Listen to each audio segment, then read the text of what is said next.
Today is Monday, September 26th. Our first item of business to consider today is approval of the minutes from the September 12th meeting. We actually don't have the August 22nd. We do have the August 22nd. They're in here. Oh, they're in the packet. Okay, so we have two sets of meeting minutes, both August 22nd and September 12th. If there are no additions or corrections, we'll consider a motion to approve. I move approval of both sets of minutes. Second the motion. All in favor say aye. Aye. Aye. That motion passes. Okay, next item on the agenda is an update on the bus rapid transit system. Mr. Dickerson. Good afternoon. Afternoon. Good. Charlotte Shaw couldn't make it today, so I'm here to update you on the BRT. First of all, I want to thank the city, this committee, and all the councilors on the support that you've given transit over the years. We realize that a lot of funding and ideas come from the city of Birmingham, and we don't take that lightly.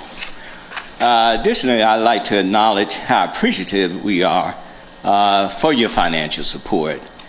Over 80% of funding from our municipalities actually come from the city of Birmingham. So again, we appreciate that. As you know, the BRT started operations on Thursday. And at this point, it is, I guess, a little too early to give a real update on how things are progressing at this point. But what we do know and what we have had from feedback from the riders is that it's been positive. So everybody seems to be positive about the fact that they're getting around the city or have the ability to get around the city much faster than they have in the past. So we're now in the process of maybe having to tweak a few things to pivot here and there where we see that we need to make some modifications to transit as we bring on the BRT. One of the things we do know that we're short in drivers, and that's a situation across the country. But we are committed to making sure that the BRT runs on time and actually maintains the frequencies that was in the grant that was provided to us. That may cause a few hiccups in some other routes in the city, but as Director Shaw asked on Thursday that we asked the public and the cities and all of our constituents to be, I guess, to give us a little leeway until we get things under tow. Now, when it comes to the BRT, the city did provide $1 million additional funding for the BRT when you passed your budget, because normally we get a $10 million budget, and this year it was $11 million, which we assumed that additional $1 million was for the BRT. However, preliminary estimates of that BRT would cost substantially more than that. We believe that the figures probably will be around $4 million or somewhat, maybe south of that. But we have been in discussions with the city's administration about that situation, and we will be providing them information that will substantiate the additional costs that we believe it would take to run the BRT successfully. And whatever it is, we're committed to making sure that the BRT is a success. So we know how vital that is to the city as well as to us. So we'll be working with the administration here to ensure that we can provide the service that was mandated by the grant. Some additional cost drivers that you may ask is where do we get that $3.5 to $4 million figure from? And it's the additional bus operators. I think there's 11 additional bus operators required to operate the BRT at the frequencies that's required in the grant, which is doing peak hours, 15 to 20 minute frequencies, and doing off-peak hours, 30 to 45 minute frequencies. Those frequencies really drive the cost, and in transit, the frequencies actually drive the cost because the more frequencies there are, the more operators you need, the more maintenance on the buses, the more fuel that's required to run those frequencies. And in addition, when we took on the east and west terminals, you actually have to maintain those facilities, cleaning, security around the clock at those facilities, actually pressure washing them so you can clean up the oil and things that spill out there. And we're trying to make sure that we keep the facilities in pristine shape, as it were, when we receive those. So we don't want, after a few weeks or months, to see something that you're not proud of and that we're not proud of that represents us and the city. In addition, landscaping is required at both of those facilities, and actually having customer service people be out there to sell tickets and answer questions, another thing that we need to make sure that it's staffed correctly in order to have those additional east and west facilities. And then the 32 ticket vending machines that are down the 10-mile corridor we'd have to get money out of those ticket vending machines periodically. We haven't determined exactly how frequently we need to do that right now, but as we tend to see how much money they're collecting, we'll come up with rationale or a time frame that we'll have to collect the money out of that to put that in the bank. So I think that's pretty much what I have on the BRT. Happy to report in addition to that, and we've heard the city of Birmingham when they say that they didn't want 40-foot buses running in the evening, half filled, maybe 3 or 4 people on the bus in the evening. So what we are about to conclude an agreement with VIA to continue the micro-transit service that they provide to the city. I think your service stops at 7 p.m. and we're looking to take up the service from 7 p.m. to 11 p.m. in the evening. We believe that by doing that, we would get some of the people that's interested in some of the late night activities around the city, and especially on the weekends when people are visiting downtown, the restaurants, etc. We believe that microtransit will fill that void that's after 7 p.m. So we look to have that in place in the next couple of weeks, a month. And I think that's about it. So happy to, again, thank you for your support of the BRT and for your overall ideas about transit, which we take value in and actually invite your recommendations. So with that, any questions you have at this time? Thank you, Mr. Chair. Yeah, you casually said that's about it, but you said a lot. And so, so yeah, like I said, I guess we enjoyed the honeymoon with the BRT. We were excited to kind of get that opened up and completed and running. So gotten a lot of good feedback, gotten a lot of people that, you know, went and rode the bus for their first time in the city of Birmingham. So I think that's promising. Like I said, we can kind of convert people in, you know, where reasonable, you know, just jump on public transit and we can kind of start build towards that. But yeah, I guess we'll circle back around on the conversation around cost. Some of y'all have kind of run the number. Well, I know we had preliminary stuff on just operational cost and revenue versus expenses and things like that, but we'll be interested to see kind of some real world stuff once y'all get a month, or I guess once you actually start charging for the service, and be able to look back at that. But I think the VIA piece is pretty interesting. Is that what y'all are seeing? I guess a significant drop off on bus service at a certain time of day. Right. Once the peak hours are over, once people get home and get off from work, the ridership does decline. And it's not a good look to run a 40-foot bus through a city 8 or 9 o'clock at night.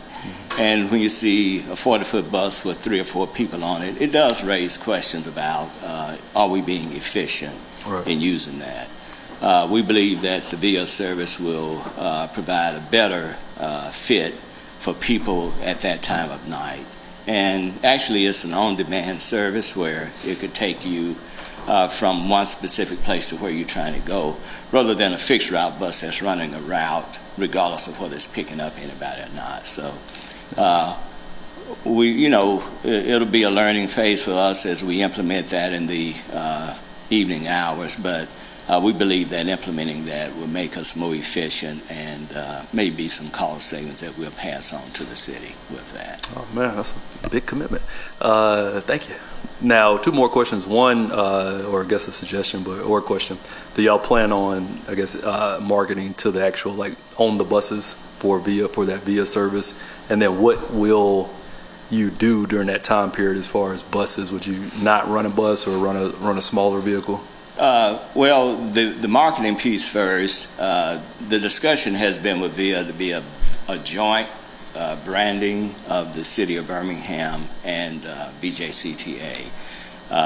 James Fowler has been in discussion with them along with me on our end.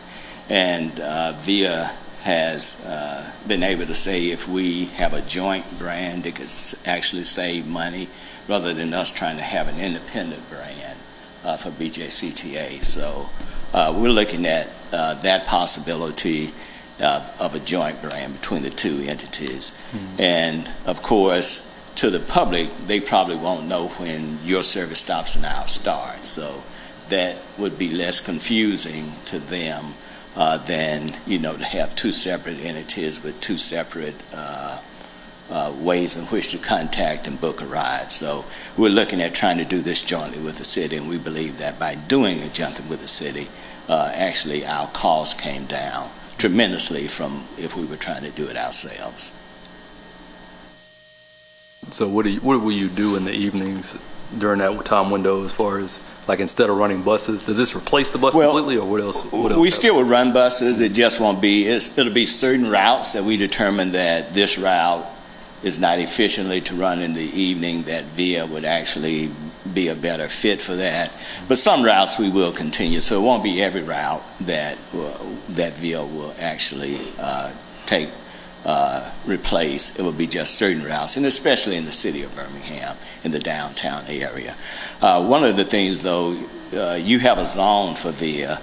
VIA has given us an option to actually increase that zone further out in the city limits. So we'll be looking to do that. So the zone that we operate would actually be larger than the zone that you operate right now. So we think that also would be better efficient and get people to some of the, popular places in the city that they may want to go in the evening. All right, thank you. How you doing, sir? Sure. I just got one quick question. What are you guys doing to educate the public more about not driving in the bus route? Because I saw a lot of that when I was driving. Right. And people just, it's just like people are just ignoring, like it says, bus lanes. And I saw a lot of people, I saw somebody almost hit the bus. I was like, oh my God. Right. That has been a problem. We've, first of all, contacted the police department to see if they could help us enforce the bus-only lane. There's been issues with that, people parking them, people driving them. And I think over time people may get better acquainted with the fact that they shouldn't drive there because this is new. when, you've been driving in this lane for years and now it's bus only, you'd be surprised at how many people do that without even realizing that. But you make a good point. We probably need to do a better job of advertising that and making sure that the public does know that the lanes on, 5th or 6th Avenue and 18th Street. I actually saw somebody driving in the bus lane on Lom Avenue. On Lom Avenue, Yes. right. And that's why I actually saw somebody almost hit the bus. I was like, oh, Lord. Yeah, as I was riding the bus the other day from the West Terminus, I did understand that there could be issues because the bus has turn signals and lights that buses move only and the public doesn't, because the lights give priority to buses, and it'll be a learning situation and a learning curve, because if the bus is making a left turn, I can see a car coming and hitting the bus, and they even remarked about that as we were making a left coming back to the central station. So, but your point is well taken. I'll bring that back to Director Shaw. Because I was thinking maybe, Director Shaw could go on some of the morning shows that people listen to, Yeah, or good point. Continue to stress, do not drive in a bus lane. Okay. Because it could be something like somebody hit one of the new buses, and like you say, it's a learning curve because people have been driving in these lanes for so long. Right. And I was like, oh, don't hit the bus. So I just wanted to raise that point. Okay. Thank you. All right. I'll let you guys go first because I got a long list of questions. I thought I was through. Yeah, no. Okay. Just hang tight. Not that easy. No. Okay, so I'm just going to start on my list here. Okay. There's 11 vehicles, correct? Right. But not all 11 of those vehicles are operating continuously, right? Right. There's 7 during the peak hours. Peak hours are from 6 a.m. to 9.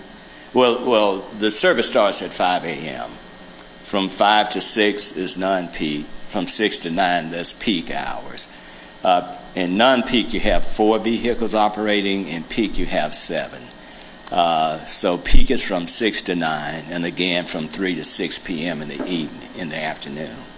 The rest of the non-peak time, there'll be 4 vehicles operating, and then on Saturday, it will be 4 vehicles all day.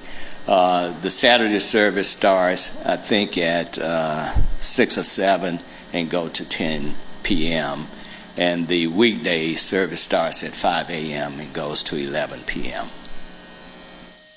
Okay. Awesome. Because I have gotten that question about the peak hours. So the morning peak hours, weekdays are 6 a.m. to 9 Right. a.m. and then 3 p.m. to 6 p.m. Okay.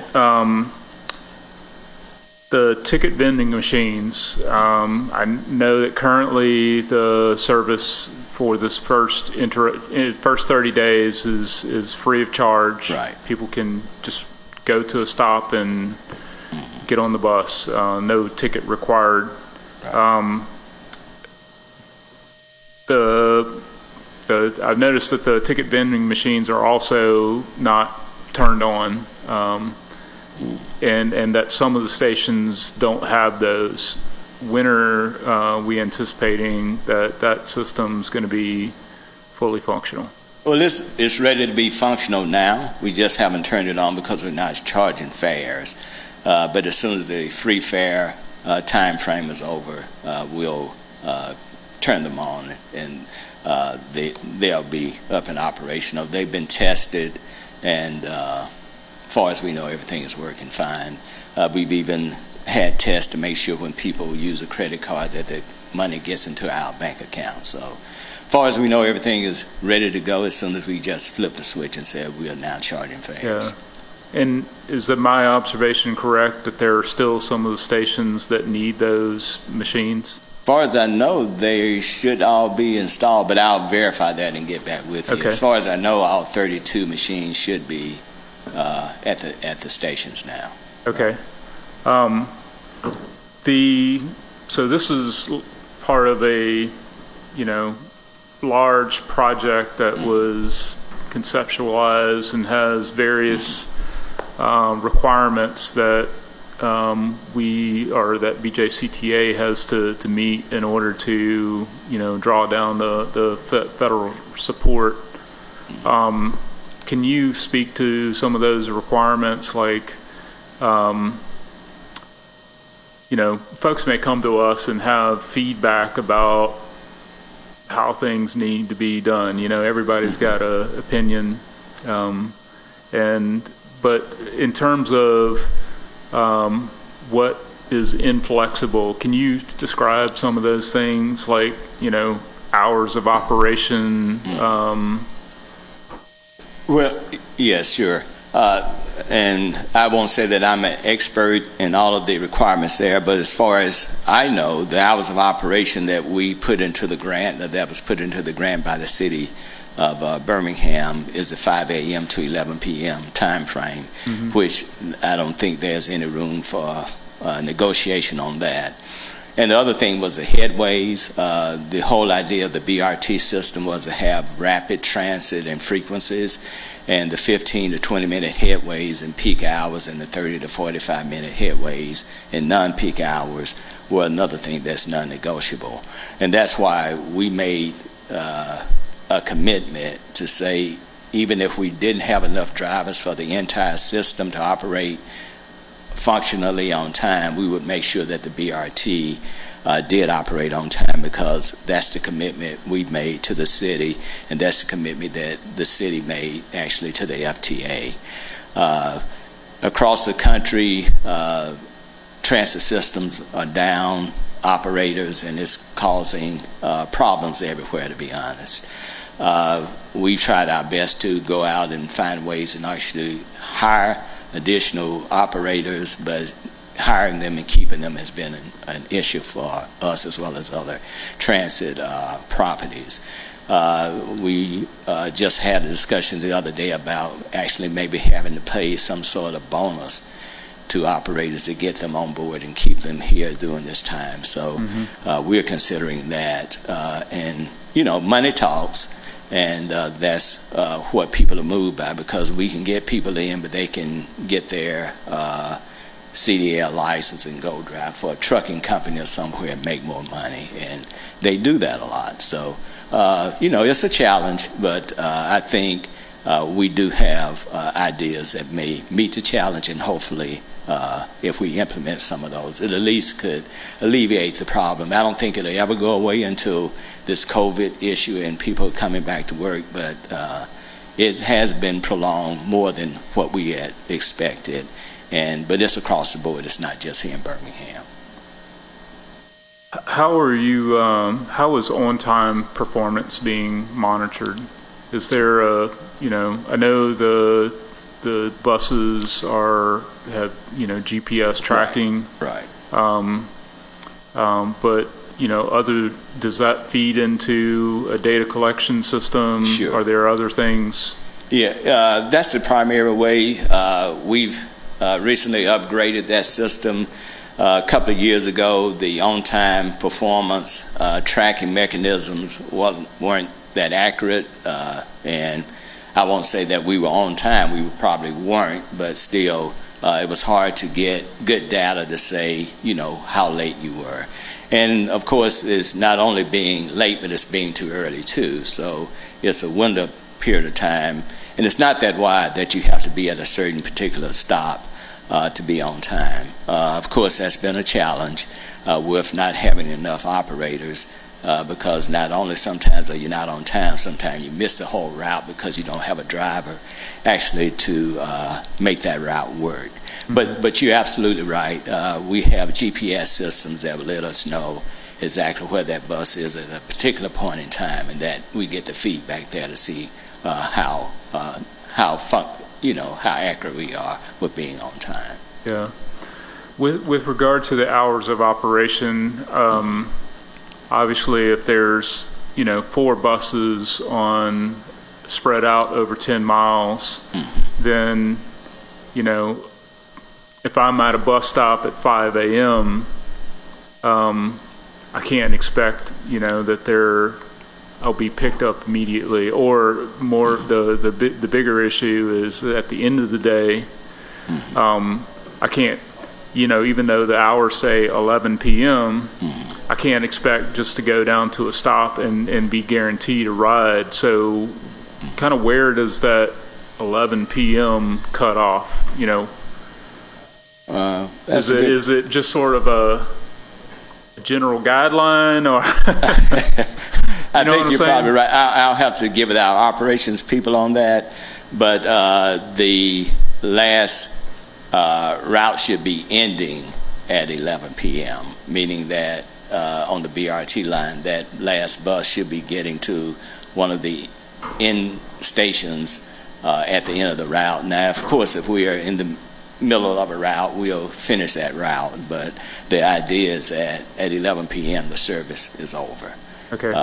How close we can actually resemble that in real operations in real time would be based on, how efficient we operate the service, and again, whether we delayed by something on the road. Right. But we'll complete that last route that's expected to terminate at 11 p.m. I mean, I understand that everybody's learning the system, and there's a lot of this is just going to be up to users to kind of use the system and figure it out. But I'm thinking about other things. Like this.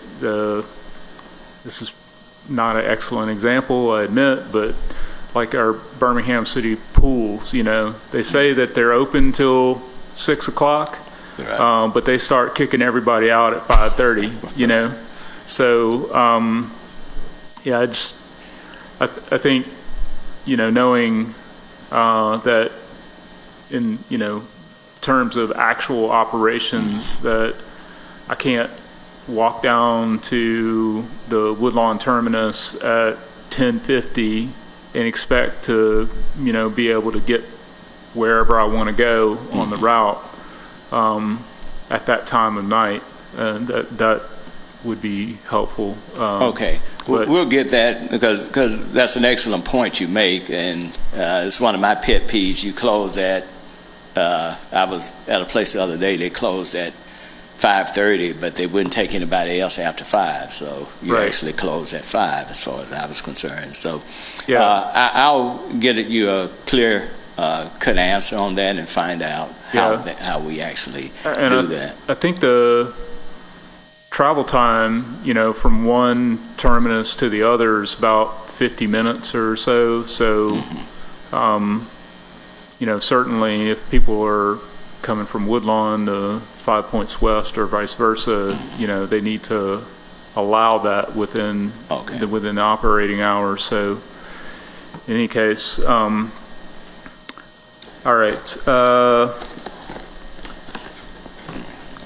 I'm not sure about 5 Points West, but I know at the Woodlawn terminus, that was actually a historic preservation project, and that there's space over there that is not part of the BRT facility. Is BJCTA managing that space? So the building there that The Kendall, faces is that the First Kendall Avenue building? North, The Kendall building, is that the one? not the Kendall building. Okay. The building on the opposite corner. I think that's 57th Street. I know which one you're talking about. Yeah. It's, No, we're not managing it or operating that. okay. I can see if we can find out. We have been interested in property out there for transit-oriented development, but Right.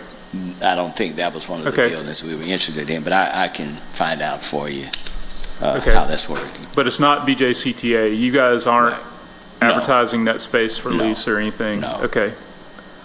Good to know. Sure, some of our city staff probably know about that. Chief Mitchell, do you know So the Woodlawn Terminus, there's, I assume that's commercial space at the Woodlawn Terminus that's currently not occupied.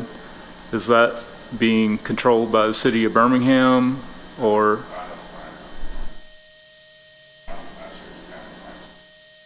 Okay. I mean, one of the reasons that I'm asking is because, we have various organizations, in particular nonprofit organizations that are, looking for space, and I think Offender Alumni Association in particular has been looking for a space to do their work with youth, and being, right there in the heart of Woodlawn across from the high school. I think that, they're interested. So anyway, I'm just trying to figure out who they would get in contact to ask about that.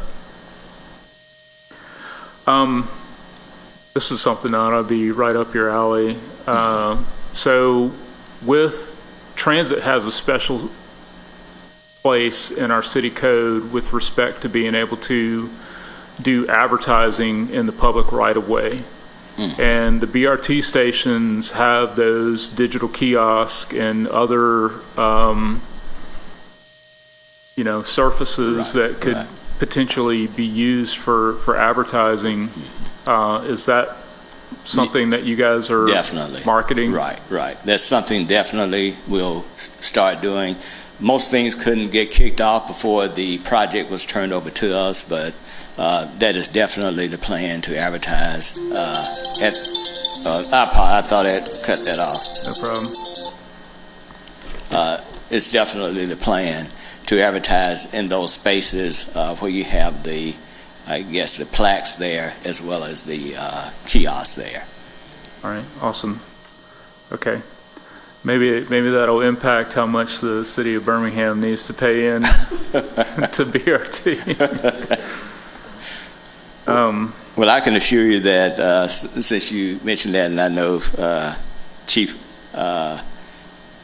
Mitchell is here, that we're doing everything we can to make sure that we get every dollar that we can get to actually alleviate the financial burden on the city. I too am over financed, so I know how budgets operate, and I know how cities operate their budgets. And although it takes a lot of money to run a transit system, we are aware that we need to be as efficient as we can and use every dollar wisely. So we don't look at the city of Birmingham or any other of our participating municipalities as somewhere we just can ask for funds and believe that those funds will be readily there. So we're aware of that, and again, we appreciate again your charges to us and holding us accountable, because sometimes it's not easy to be held accountable, but that's how the world works, and we appreciate you bringing things to us, because actually that helps us operate better and keeps us on our toes. So we receive that welcomely. So as far as ticketing goes, is BRT and Max ticketing all together, or is it separate ticketing? Yeah, it would be all together, right? It would be all together. So if you buy a card at one of those ticket vending machines, then you can use it to get on the Max buses. Right. Okay. Mm-hmm. Awesome. Okay, and just for clarification on the VIA discussion, that does not apply to the bus rapid transit system, No. Express. That would be only applied to the Max routes. Right. The other fixed routes, it'll be only applicable to that. Yeah. The BRT would run its plan. They won't supplement that at all. This is just to look at VIA and say how, because microtransit and on-demand is the future of transit. Whether we like it or not, we got to get in that space if we're going to stay competitive. And it's really just to look at fixed route service around the cities, and starting here in Birmingham, but, you know, we also will be in discussion with cities to the south, Mountain Brook, Hoover, Vestavia, Yeah. and Homewood about the same thing, because they've expressed interest in microtransit too. So it's really just to see how we can implement microtransit here, and, you know, take what you all have done for the last 3 or 4 years with VIA, build on that, and see how we can incorporate that to make us operate more efficiently and possibly save money and better serve the citizens is the idea there. That's super exciting. I'm overjoyed to hear that you Well, guys I figured are- you would. Yes, I mean, And thank you for your leadership. I'd say that on the idea of bringing microtransit and VIA to the city of Birmingham. So we thought you'd be pleased to hear. yeah, well, I could probably keep us here another 30 minutes asking questions specifically about that, but I won't. But yeah, that's fantastic. Okay. And so I'm going to hold my specific questions related to that for another time. But it's super exciting to hear that you guys are considering that. One final question. BJCTA was recently awarded funding from ADECA for electric vehicles. Can you speak to that? I don't know too much about that grant. I can check with our grant person, Stephanie Walker, on that. There was an article recently, I forget the media outlet, but it talked about funding specifically for University of Alabama at Tuscaloosa, and then BJCTA, and it was for electric vehicles and EV charging. Station. So just wanted to I ask did about that. hear, just in passing, I would say, about the University of Alabama did contact us. I think there was some joint efforts a few months ago between us and the University of Alabama about electric vehicles. Whether that really took off and is something concrete, I can't say, but I'll get you an answer on that. From what I remember hearing, that we were still in some negotiation or discussion phases with the University of Alabama about that. I know they were trying to set up a meeting with us, but where we are with that project, I'm not sure, but I'll find out. Okay. Thank you. Okay. Well, thanks again, and thank you again for your support of transit and our agency. Excellent. And you guys, please pass along the word that BJCTA is always welcome to come talk to us at Transportation Committee meeting as often as you guys would like. Okay, we should. Well, Yep. you may be opening up, our director likes to talk a lot, so you can be every Okay. time you all meet. But thanks again. All right. Thank you. Next up on our agenda is Birmingham Department of Transportation, specifically related to contract renewal with VIA. Right. Hi there, Christina Argo, the Department of Transportation. How are y'all today?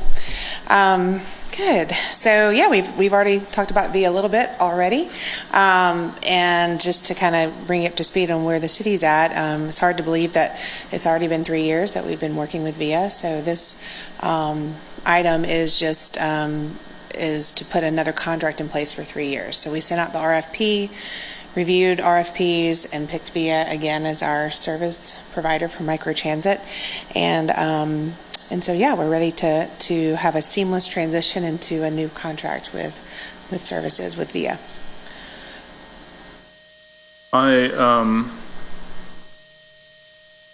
Just based on my memory, this would be the largest single contracted amount that we've agreed to with VIA thus far. Is that correct? I believe that's correct. Yes. And so 2.64 million, and the term of that would be through June 30th of 2023, or September, yeah. September 27th. Okay, specifically. okay. So, yeah. And that I'm sorry, go ahead. I was going to say that 2.6 is the not to exceed amount. So it doesn't mean that we will be spending 2.6, but that gives us the safety net, as costs increase and fuel and whatever, we have enough to provide service to the level of service that, our citizens expect. Okay, but nothing else would change. Like the service as we know it today would continue on without any alteration to that service under this contract. That's right. Okay.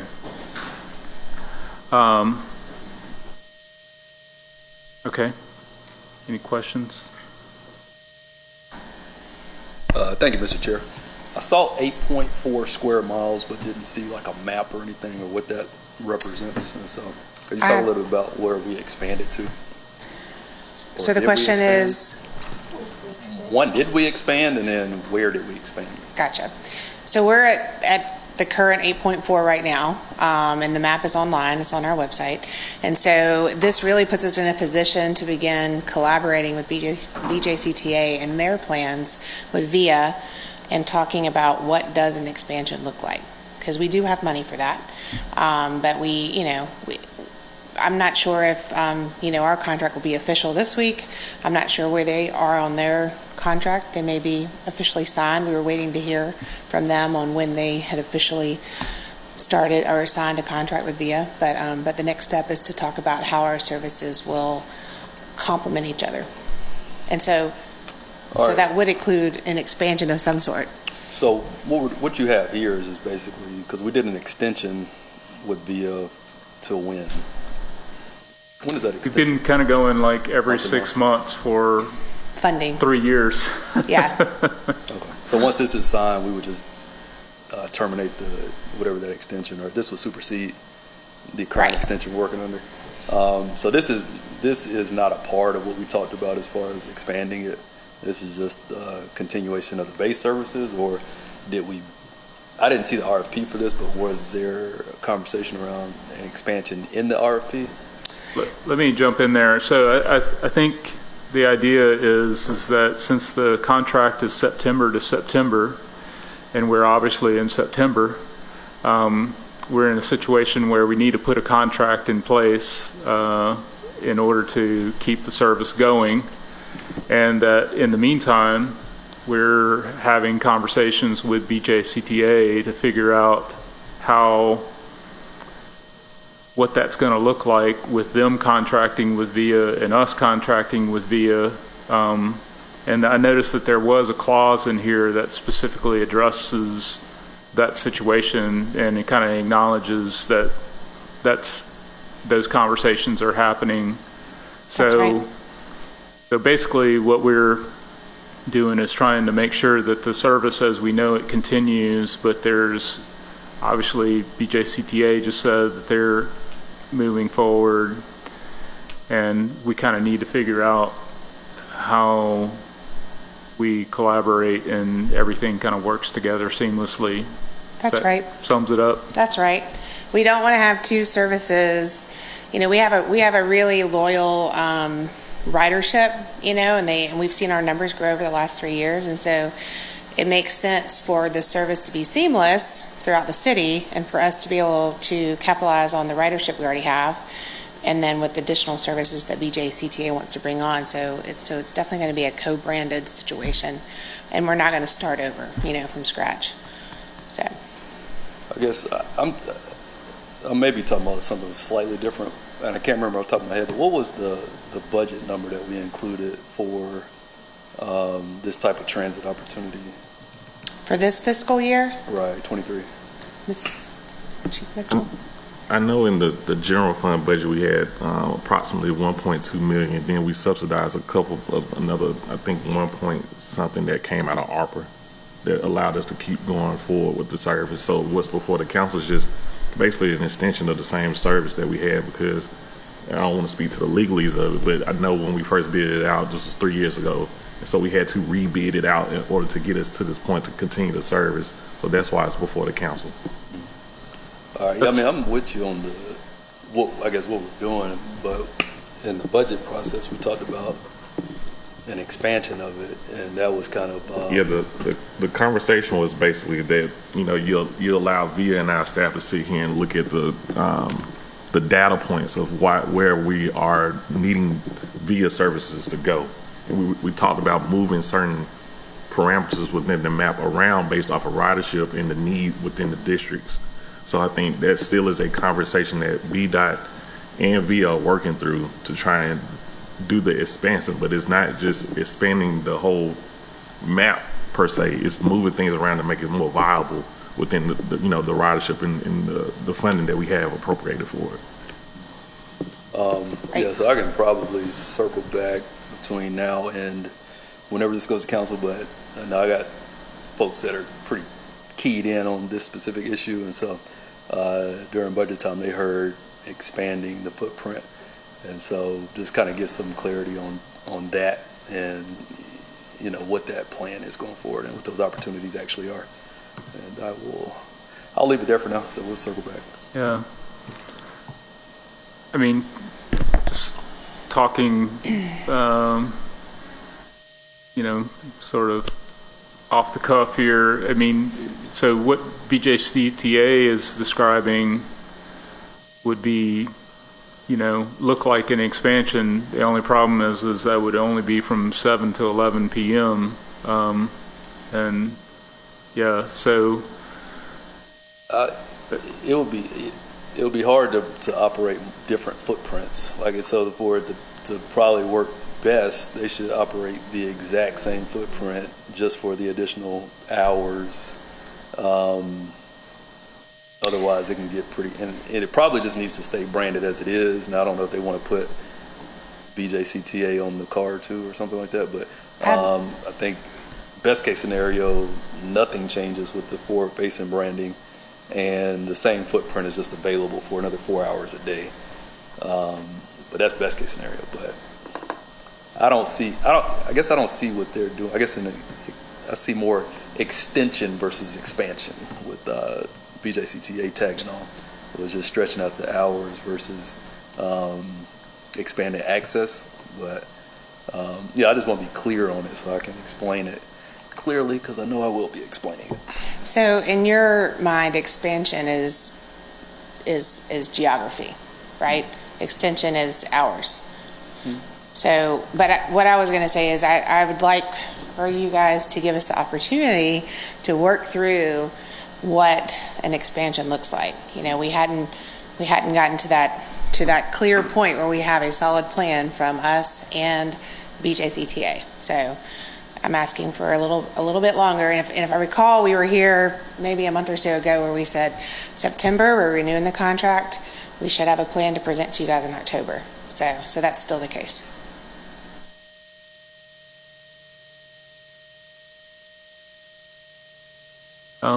Yeah. Good luck to you. No, I mean, I have some ideas. Like, previous meeting, I mentioned the possibility. Well, let me step back and say, with regard to the branding, the Birmingham On Demand brand has been out there for 3 years now. It's not unusual for these types of things to undergo rebranding. I think what people see when they go to use the service is the VIA app. It doesn't say Birmingham On Demand on the app, except for that 3-second window when you open the app up at first. So the other part that people see are the actual vehicles. But the branding question, I think, is one that can be pretty easily addressed. And I don't think, personally, in my point of view, I don't think there's anything sacred about the imagery or the name Birmingham On Demand, that if, BJCTA and the city wanted to create a new brand that represented, a collaboration, I could see that working. The other thing is that, as I mentioned in a previous meeting, I think we the thing that probably everybody's going to grapple with in this is how do we protect our fixed route bus system? The people who are not fans of public transit may not get this, but the buses serve a purpose, and when you have ridership that's 12, 15 passengers or more at a time, that bus is actually more efficient than having multiple vehicles to carry that same amount of people. So how do you have an on-demand microtransit system and still preserve your fixed route system at the same time? That's, I think, what everybody's kind of grappling with. And one of the things that I suggested previously was having a two-tier pricing system where, fixed route, our connectivity to fixed route is a base price, and then point-to-point service is something higher. So I'm open to that, obviously. I don't know whether or not that works in terms of ridership, and figuring out what that second price point may be.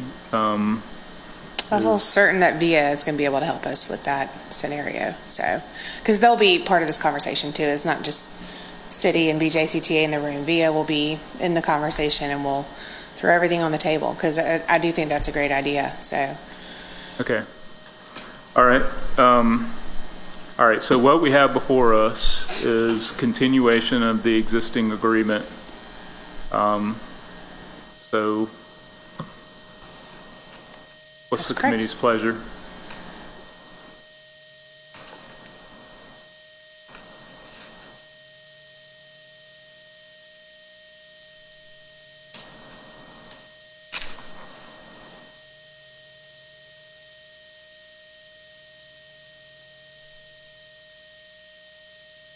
I make a motion that we recommend this to advance it to the full council for a vote. All right. I'll second that. All in favor say aye. Aye. Aye. That motion passes. Thank you. All right, next up on our agenda is the Reconnecting Communities Planning Grant. That's right. So we're stepping right into this IIJA funding that's been announced. This planning grant is due in just a few weeks. The city is committing to matching $100,000, and we are partnering with BJCTA, who will match $100,000 for this planning grant. I guess the details related to what we anticipate this plan investigating, we're billing it the Transportation Capital Investment Plan. So we're going to examine mobility and transit accessibility throughout the city's 23 communities. And what we hope to get out of that is a 5-year plan of street improvement and development priorities to better accommodate public transit users, as well as pedestrians, cyclists, and motorists. So this is a very it's not a strategic plan. This is more of an action implementation plan that will help us prioritize projects. Okay.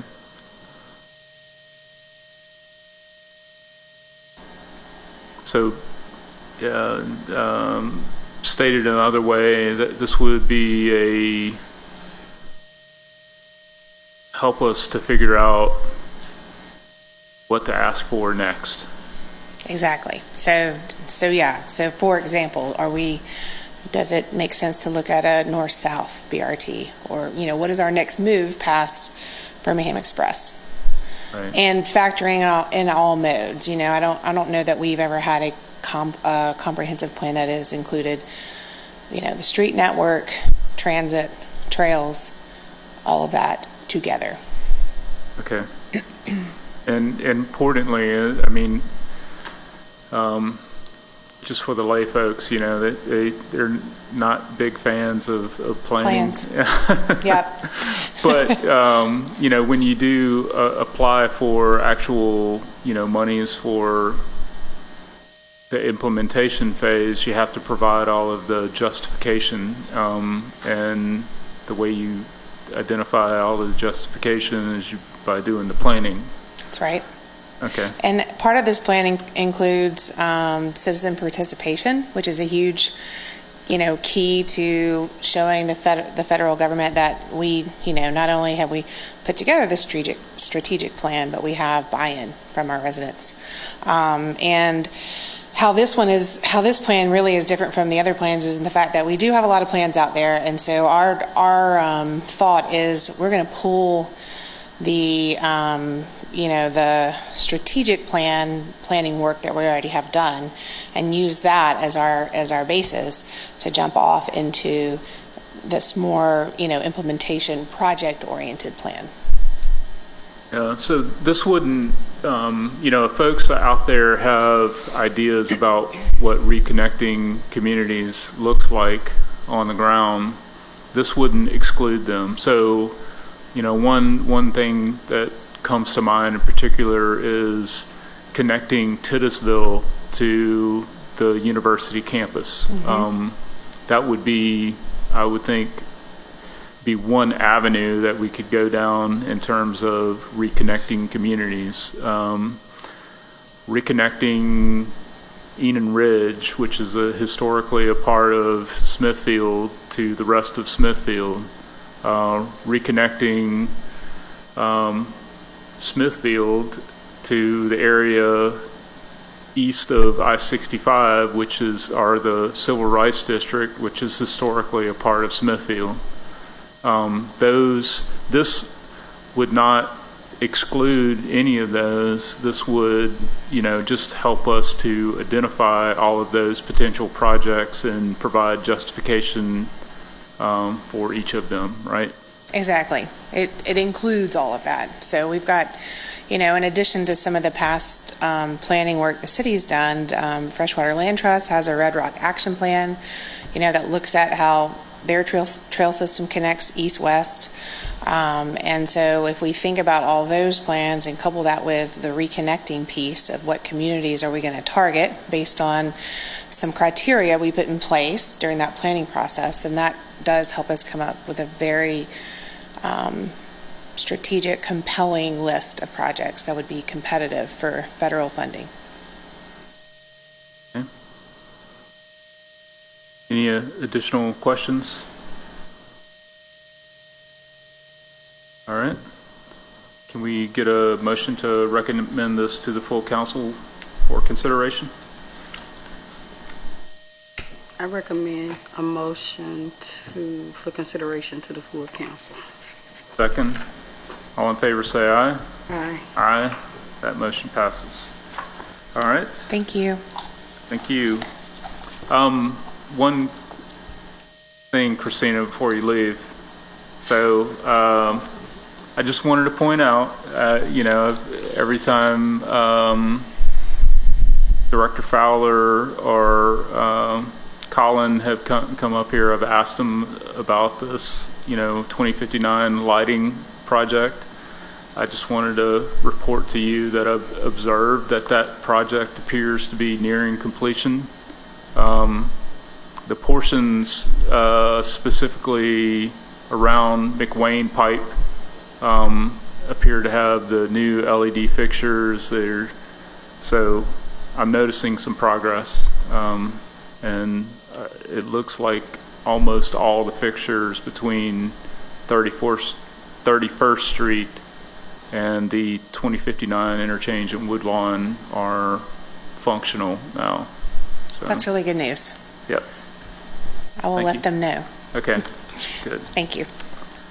All right, so do we have any new or old business that we need to discuss? Not, we'll entertain a motion to adjourn. All right, second, all in favor, say aye. Aye. Thank you.